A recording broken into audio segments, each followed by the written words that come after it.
레뮤엘 걸러버는 가난한 영국 지주의 가족에서 태어났습니다. 그 소녀는 5 아들 중 셋째였습니다. 14세에 그는 런던의 유명한 의사의 견습생이 되었고 배에서 외과의로 일했습니다. 걸리버는 6년 동안 여러 나라를 여행하고 원주민의 관습과 관습을 관찰하고 심지어 그들의 언어를 공부했습니다. 그래서 걸리버는 영양의 배를 타고 또 다른 항해를 시작했습니다. 그러나 배가 끔찍한 폭풍에 빠졌기 때문에 중간도 지나갈 시간이 없었습니다. 폭풍이 배를 바위에 부딪혔고 선원들은 공포에 질려 배 밖으로 뛰어올랐습니다. 그리고 걸리버 많이 배에 탔습니다. 그는 몇 시간 동안 파도에 실렸고 기적에 의해 배가 해변으로 씻겨졌습니다. 그러나 걸리버는 폭풍에 너무 지쳐 땅에 밟히자마자 근처 잔디밭에서 잠이 들었습니다. 첫 번째 태양 광선이 걸리버를 깨웠다. 그는 일어나려고 했지만 움직일 수 없다는 것을 깨달았습니다. 그의 팔, 다리, 심지어 그의 머리카락까지도 작은 밧줄로 땅에 묶여 있었다. 갑자기 무언가 걸리버의 가슴을 간지럽혔다. 그는 고개를 들어 손가락만한 작은 남자를 보았습니다. 릴러퓨션즈의 왕이었습니다. 그는 명령을 내렸고 바늘과 같은 수천 개의 작은 화살이 걸리버의 몸을 찌르기 시작했습니다. 죄수는 즉시 복종하는 것이 더 낫다는 것을 깨달았습니다. 그는 배가 고프고 목이 마르다는 신호를 보였습니다. 그런 다음 왕의 명령에 따라 음식이 그에게 가져왔습니다. 100명 이상의 원주민이 걸리버의 입으로 계단을 올라 과일, 고기 바구니를 그에게 쏟아부었습니다. 걸리버가 모든 것을 먹었을 때 그는 특별히 제작된 플랫폼에서 수도로 끌려갔습니다. 죄수는 많은 미니어처 체인으로 왼쪽 다리에 묶인 거대한 사원에 배치되었습니다. 그것은 전국에서 가장 큰 방이었지만 그 안에 거인은 4발로 걸어야 했습니다. 릴러퓨션즈의 회의에서 왕은 걸리버에게 600명의 하인의 직원을 제공하도록 명령했습니다. 그들은 죄수를 위해 옷을 꿰매고 심지어 소형 매트리스로 침구를 꿰매었습니다. 그리고 시간이 지남에 따라 왕은 거인이 친절하다고 확신하여 그를 석방했습니다. 걸리버 걸러버는 전국을 많이 여행하고 릴러퓨션즈의 관습과 언어를 공부했으며 휴일과 퍼레이드에도 참여했습니다. 한때 걸리버는 왕과 의사소통을 하면서 릴리푸티아가 이웃 섬에 있는 블랙푸스쿠 제국과 전쟁 중이라는 사실을 알게 되었습니다. 논쟁의 이유는 릴러퓨션즈가 브를스컨즈와 올바르게 계란을 부수는 방법에 동의할 수 없었기 때문입니다. 릴러퓨션즈는 날카로운 끝에서 브를스컨즈는 둔기에서 분리했습니다.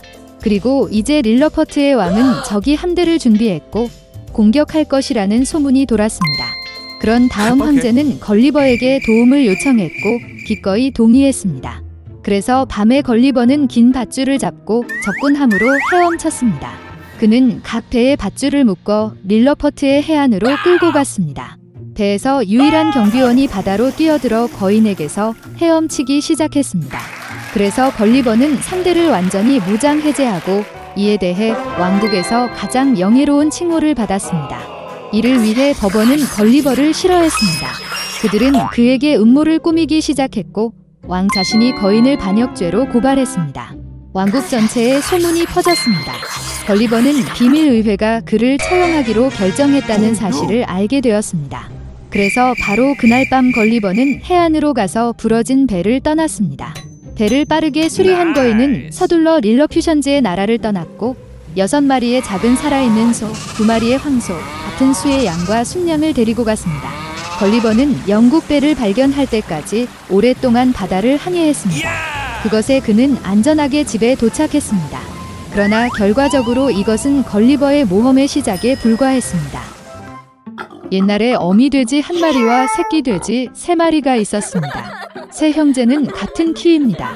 일주, 분홍, 똑같은 재미있는 꼬리로 여름 내내 돼지들은 푸른 잔디에서 놀고 햇볕을 쬐고 웅덩이에 몸을 담그었습니다. 그러나 가을이 왔습니다.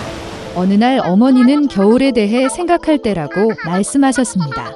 그녀는 그들에게 큰 집을 지으라고 요청했습니다. 동생은 겨울이 아직 멀었다고 말했다. 중형은 필요할 때 자신의 집을 지을 것이라고 말했습니다. 그리고 형은 집을 직접 짓기로 결정했습니다.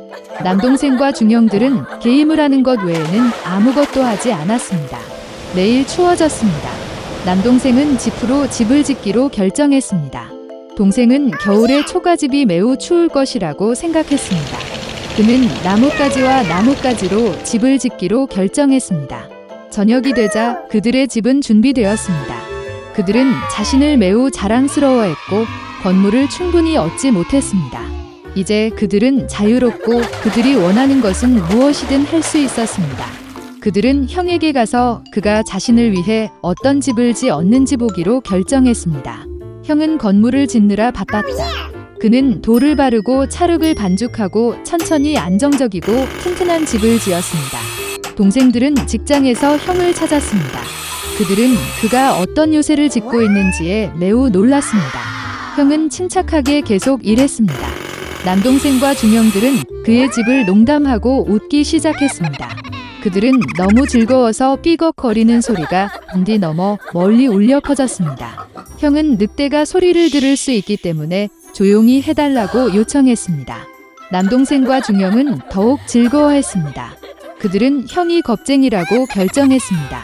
그리고 용감한 두 형제는 산책하러 갔습니다. 도중에 그들은 노래하고 춤을 추고 숲에 들어갔을 때 너무 큰 소리를 내며 소나무 아래에서 자고 있던 늑대를 깨웠습니다. 불만족스럽고 굶주린 늑대는 두 마리의 멍청한 돼지가 비명을 지르는 곳으로 갔다. 형제들은 즐겁게 걸으며 늑대를 얼마나 쉽게 다룰 수 있는지 이야기했습니다. 그리고 갑자기 그들은 진짜 살아있는 늑대를 보았습니다. 그는 큰 나무 뒤에 서 있었습니다. 그는 매우 사악한 눈과 커다란 이빨을 가졌습니다. 형제들은 무서워서 야른 꼬리가 가늘고 가늘게 떨렸습니다. 늑대는 점프할 준비를 했습니다. 그는 이빨을 꺾고 오른쪽 눈을 깜빡였습니다. 새끼 돼지들은 갑자기 정신을 차리고 숲을 비명을 지르며 달아났다. 그들은 먼지 구름을 일으켜 각자 자신의 집으로 달려갔습니다. 남동생은 초가집으로 달려가 늑대 앞에 문을 두드렸다. 늑대는 으르렁거리며 문을 열 것을 요구했습니다. 동생은 두려움 때문에 한마디도 할 수 없었습니다. 그런 다음 늑대가 불기 시작했습니다. 가벼운 지붕은 즉시 초가집에서 날아갔습니다. 늑대는 숨을 크게 들이쉬고 두 번째로 불고 초가집은 사방으로 날아갔다. 늑대는 기뻐하며 이빨을 꺾고 동생에게 덤벼들었다. 그러나 돼지는 능숙하게 피하고 달렸다. 그는 중동생의 집으로 달려갔습니다. 형제들은 스스로를 가두어 놓고 실망스럽게 서로를 바라보았습니다. 늑대는 화를 내고 불기 시작했습니다. 집이 약간 비스듬하다. 늑대는 두 번째, 세 번째, 네 번째로 불었습니다. 하지만 그 집은 여전히 서 있었습니다. 늑대는 숨을 크게 들이쉬고 다섯 번째로 불었다. 집이 흔들리고 무너졌습니다. 폐허 한가운데서 한동안 문 하나만 서 있었다. 공포에 질려 새끼 돼지들은 형의 집으로 달려갔습니다. 늑대가 그들을 뒤쫓았다.